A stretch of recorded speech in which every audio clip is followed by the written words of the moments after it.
Yeah. was 15 shows for the year. That's fantastic. How'd you make that deal? I didn't make the deal, that's what we did. I mean, Like, we didn't have Exposed Gwen Stefani and Blake Shelton's Untold, Hollywood Love, Secret. Gwen Stefani, the Anaheim girl who turned teenage chaos into anthems for a generation, and Blake Shelton, the Oklahoma country boy whose voice could turn dust and heartbreak into melody. When you look back, it almost feels like fate had been tuning them separately for years, waiting for one shared song. The moment came beneath the lights of The Voice, that kaleidoscope of sound and ego and laughter, where stars became mentors and strangers became friends. Gwen walked onto that stage in 2014, punk blonde hair like sunlight on chrome, her energy loud and electric, standing just a few feet from Blake, the easygoing cowboy with that grin that could cut through the room's tension. To everyone watching, they were comic opposites, her couture, his camouflage, her world tours, his tractors, her red lipstick, his red solo cup. But that's only the surface. Underneath, both of them were walking around with hearts that had been cracked open by loss and confusion. That year, both Gwen and Blake were holding pieces of endings they never planned for. Gwen's long marriage to Gavin Rossdale was fracturing quietly. Years of music and children and memories unraveling into uncertainty. Blake's story wasn't so different. His marriage to Miranda Lambert, one of country music's brightest lights, was slipping through the same Of It's My Life by Talk Talk with No Doubt, and that's actually one of my favorite songs to do live, and I did not fingers that had built love songs out of dirt roads and whiskey nights. Fame can build walls taller than distance ever could, and soon the weight of expectation had them both gasping for air. By the summer of 2015, the headlines told the world their divorces had landed just weeks apart. It was the kind of pain that doesn't make noise.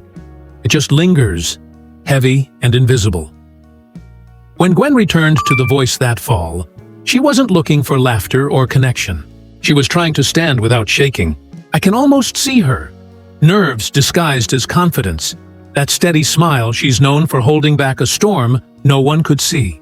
And across the stage, there's Blake, the man everyone thought was unshakable. But inside, he's quiet in a way that country silence can't fix.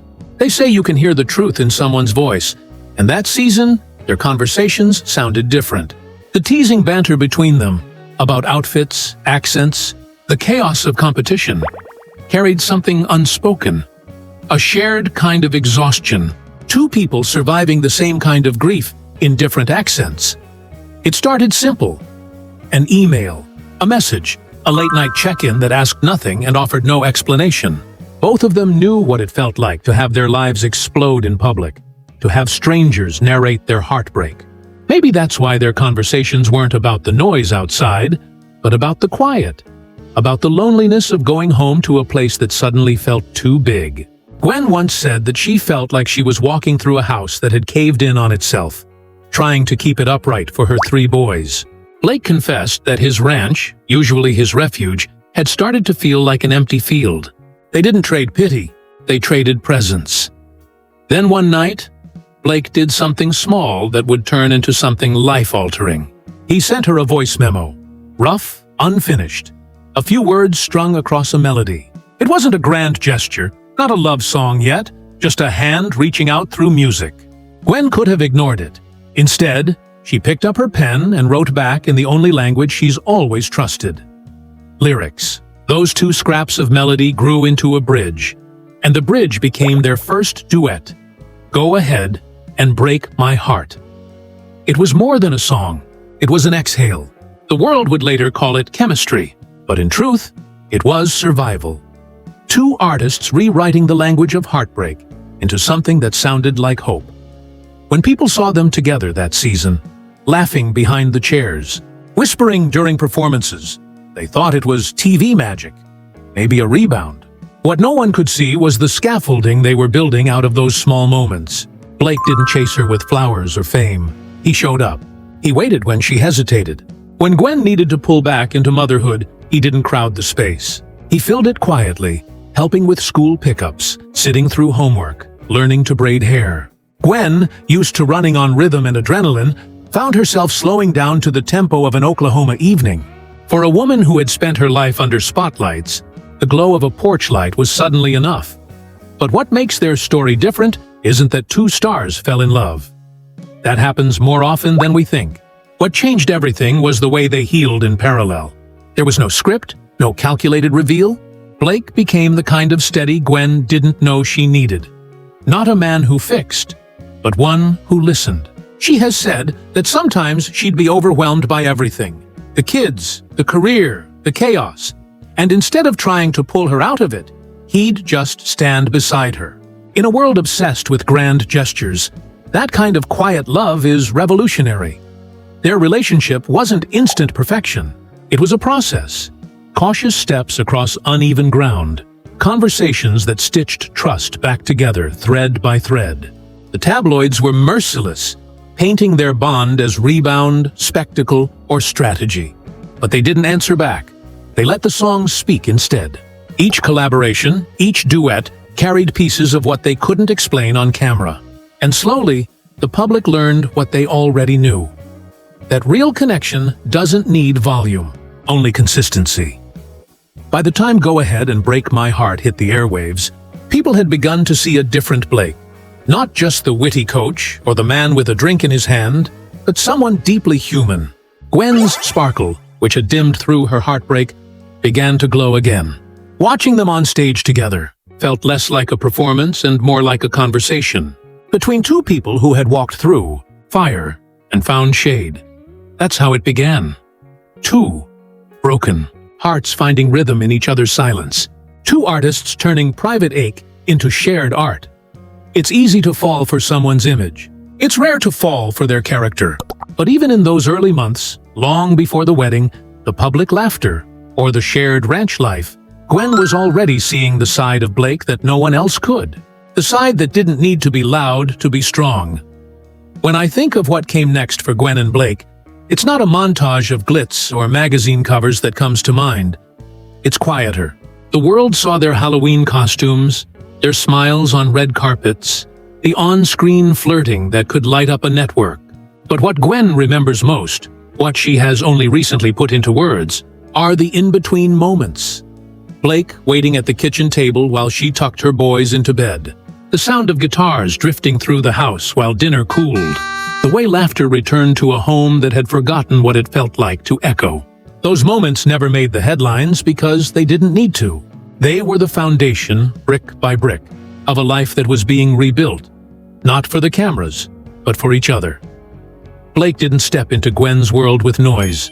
He arrived with patience. He had no interest in being the replacement or the savior. Only a companion in the rebuilding. Gwen, so used to motion and spotlight and the demands of constant creation, was learning something new. Stillness. She said that she found peace in things she never expected. Fishing trips, long drives through fields that stretched farther than her thoughts. Mornings where the biggest decision was what kind of coffee to make. It was like the universe had traded her neon for sunlight. And maybe that's what love does when it's real. It simplifies you back to your truth.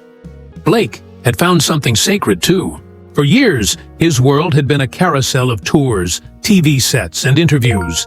His charm, both his shield and his gift. But with Gwen and her boys, he rediscovered a rhythm that fame had drowned out. There's a special kind of courage in loving someone whose life is already full. Especially when that life comes with children, routines, and walls built from years of having to be both strong and soft at once. Blake didn't try to replace anyone. He earned his place the long way, through steady presence. Gwen's sons, Kingston, Zuma, and Apollo, learned to trust him not because of who he was on TV, but because he showed up. For school plays, for birthdays, for lazy afternoons when the world outside didn't matter. He was the constant hum in the background of their new family song. And then there's the part of the story that few people talk about. The faith that stitched them together. Gwen had always worn hers openly, like a thread woven through her music and her fashion, her prayers small but steady. Blake grew up with faith too, though it had drifted quietly into the background as life got louder. But with Gwen, it resurfaced, not in sermons or declarations, but in habits. Small prayers before dinner, gratitude whispered on hard days, a sense that everything they had survived had led them here for a reason. Gwen has said that faith was what gave her the courage to love again, to believe that heartbreak wasn't the end of her story, but the soil for something better to grow. That belief transformed both of them. The tabloid version of their love, city girl meets country man, was never the full picture. The truth was far more grounded. Blake brought Gwen back to earth. Gwen reminded Blake how to dream again. They learned from each other in ways neither expected. Gwen found joy in simplicity, in the rhythm of the ranch, in watching her boys chase fireflies under a wide Oklahoma sky. Blake found new energy in creativity, in collaboration, in being part of a blended family that gave his days deeper meaning. It wasn't about compromise. It was about complementing what the other lacked. As their relationship deepened, the voice became both a witness and a symbol. The show that had first brought them together was now a mirror of how far they'd come. Fans tuned in to watch the banter, the teasing, the chemistry that felt effortless. What they didn't see was how real it was. Two people who'd carried the weight of public heartbreak learning how to laugh again, even with cameras rolling. When Gwen said she loved working with Blake, it wasn't scripted. When Blake joked that Gwen complicated his competition, there was affection behind every word. Their connection turned the show's stage into a small corner of home. But time has a way of revealing what truly matters. As the years rolled on and the seasons of The Voice passed like chapters, Blake began to feel the tug of something deeper. A desire for stillness, for family, for days not defined by production schedules. For someone who had spent over a decade as the face of that show, leaving it wasn't a career move. It was a life decision. He said, half-jokingly, that Kelly Clarkson got him fired. But the truth, Gwen later shared, was simpler and far more profound. He wanted to be home. He wanted to be with her, with the kids, to live the life he'd quietly built, rather than just wave at it between tapings. When Gwen talks about that choice now, you can hear the pride in her voice. She calls it the truest expression of who Blake is. Not the country superstar, not the charming TV coach, but the man whose love language is consistency. He chose ordinary days over spotlighted nights, family over fame, love over legacy. It's the kind of decision that never trends, but echoes for a lifetime. Gwen has said that what she fell in love with wasn't Blake's charisma, but his character. The way he never needed the world to know what he was doing right. Only that the people he loved did. Their wedding, when it finally came, wasn't a spectacle either. It was intimate, held at Blake's Oklahoma ranch, the same land where so many quiet evenings had unfolded. The photos, when they surfaced, didn't look like a celebrity event. They looked like home. Gwen, radiant in a custom dress embroidered with the names of her sons, walked toward a man whose smile said everything words could not. Blake had asked her boys for their blessing before proposing, a gesture that, to Gwen, meant more than any ring. Their vows were personal, the setting simple, the meaning profound. For two people who had once lived under the magnifying glass of fame, this moment was private, sacred, and free. That what began under studio lights found its peace under open skies. Gwen, who once wondered if she could ever trust love again, found herself rooted in something unshakable. Blake, who had spent years chasing hits and headlines, discovered that the truest success was in showing up every day for the people who needed him most. Together, they became an example of a different kind of celebrity love story. One not built on image, but on quiet, deliberate choice. Even now, when you watch them together, on stage, on talk shows, or in glimpses of ranch life, there's a sense of ease that can't be faked. Gwen's laughter comes quicker, lighter. Blake's humor has a new softness. They tease, they joke, they roll their eyes at each other. But beneath it all, there's deep respect. Gwen often calls Blake her best friend, and it's not a cliché when she says it. For someone who's spent her life surrounded by noise, he's become her quiet. For someone who's known fame in its loudest forms, she's become his peace. Their story, in its truest form, isn't about two stars falling in love. It's about two people finding refuge in each other after life stripped them bare. It's about the courage to begin again, not in front of cameras, but behind closed doors. It's about the slow, healing rhythm of ordinary love. The kind that doesn't demand to be seen, only to be lived. Gwen once said that when she looks back at those early years, she realizes they weren't just making music together. They were writing their own second chance. Every song, every laugh, every quiet evening became a verse in a story neither of them thought they'd get to tell. And now, years later, when the lights dim and the crowds fade, what's left is that story, not loud, but lasting. Blake once told her that becoming a stepfather changed him in every possible way. And if you see him with her sons, you can tell it's true. He cheers them on from the sidelines, teaches them how to fish, celebrates their wins and comforts their losses like he's always been there. For Gwen, that's the kind of love that can't be staged. It's lived. What makes this love different is that it never needed to prove itself. It didn't shout over the noise or pose for approval.